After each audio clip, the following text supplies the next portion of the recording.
नमस्ते। आप सभी का हिंदी ट्यूटोरियल क्लासेस में स्वागत है। आज हम लोग हिंदी व्याकरण में अव्यय अथवा अविकारी शब्द को पढ़ेंगे या उसको समझने का प्रयास करेंगे।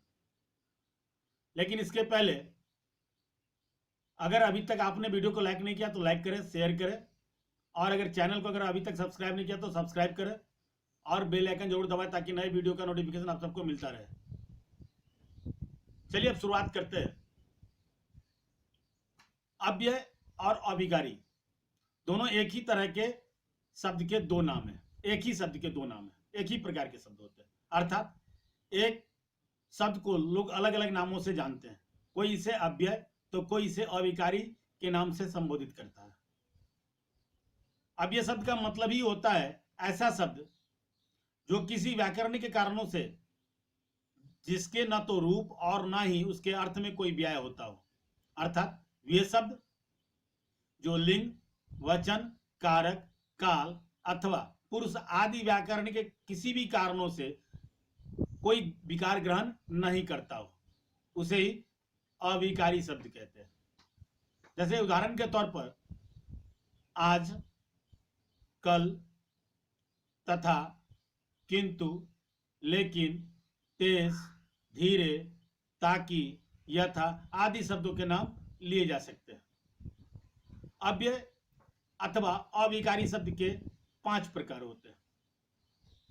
क्रिया विशेषण, संबंधबोधक, समुच्चयबोधक, विस्मयादिबोधक और निपात। क्रिया विशेषण ऐसे शब्द क्रिया विशेषण कहे जाते हैं जो क्रिया की विशेषता को प्रकट करते हैं। अर्थात जिससे क्रिया की विशेषता का पता चले वो सभी क्रिया विशेषण होते हैं। इसके भी 4 प्रकार होते हैं। रीतिवाचक या विधिवाचक, स्थानवाचक, कालवाचक और परिमाणवाचक। अब रीतिवाचक या विधिवाचक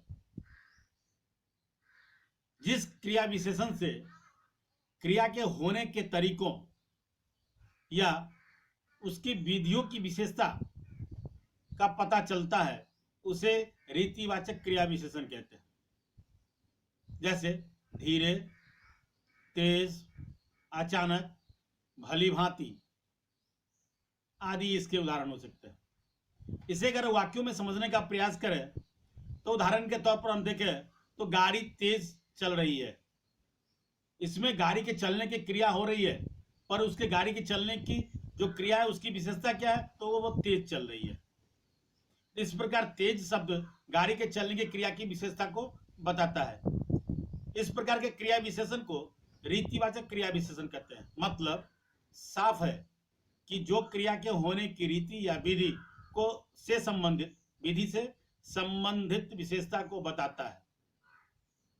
इसकी पहचान करने के लिए उसकी क्रिया के साथ कैसे और किस प्रकार के प्रश्न करने चाहिए और इसके जवाब में जो उत्तर मिले वही रीतिवाचक क्रिया विशेषण कहे जाएंगे या कहे जाते हैं। आगे है स्थानवाचक क्रिया विशेषण।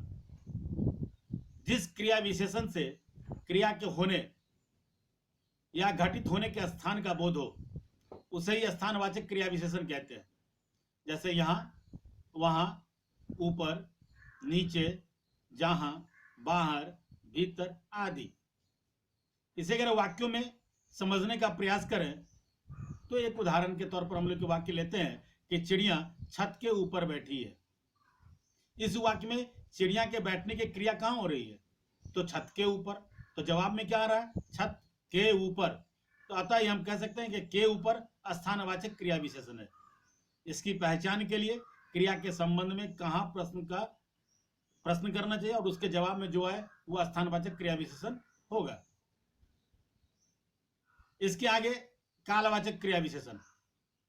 जो शब्द क्रिया के होने या घटित होने के समय अथवा काल से संबंधित विशेषता को उल्लेखित करे या को बताए उसे कालवाचक क्रिया विशेषण कहते हैं। जैसे आज, कल, आजकल, रोज, कभी, कभी कभी, हमेशा, अक्सर, प्रतिदिन, प्रतिवर्ष, हर साल आदि इसके उदाहरण हो सकते हैं। इसी प्रकार क्रिया विशेषण की पहचान क्रिया पर कब प्रश्न करके पता किया जा सकता है। इसके आगे परिमाणवाचक क्रिया विशेषण, जिससे क्रिया के परिमाण अथवा उसकी मात्रा आदि के जैसी विशेषता का पता चलता हो, उसे परिमाणवाचक क्रिया विशेषण कहते हैं।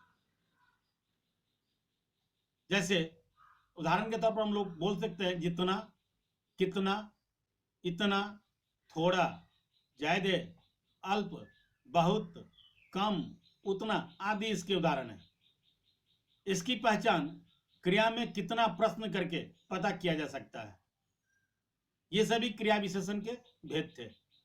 अब हम लोग संबंध बोधक अव्यय पर आते हैं। संबंध बोधक अव्यय वो शब्द है जो वाक्यों में संज्ञा या सर्वनाम से पहले रहकर अपना संबंध वाक्य के किसी अन्य संज्ञा या सर्वनाम के साथ बताते हैं।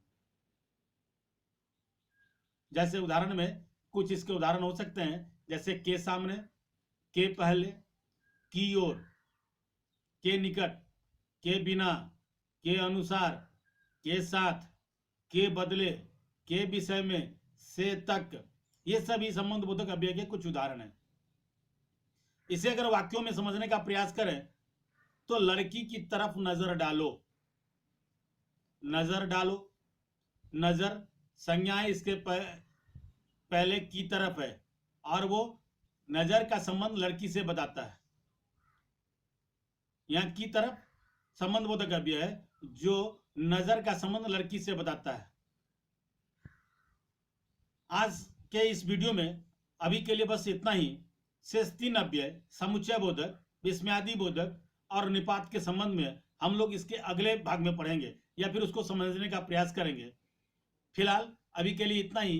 अगर आपने अभी तक वीडियो को लाइक नहीं किया तो वीडियो को लाइक करें, शेयर करें, कमेंट करें अगर कोई सवाल आपके मन में हो तो, और अगर अभी तक चैनल को सब्सक्राइब नहीं किया तो सब्सक्राइब करें, बेल आइकन जरूर दबाएं ताकि समय से आपको नए वीडियो का नोटिफिकेशन मिलता रहे। आप देखते रहिए हिंदी ट्यूटोरियल क्लासेस। धन्यवाद।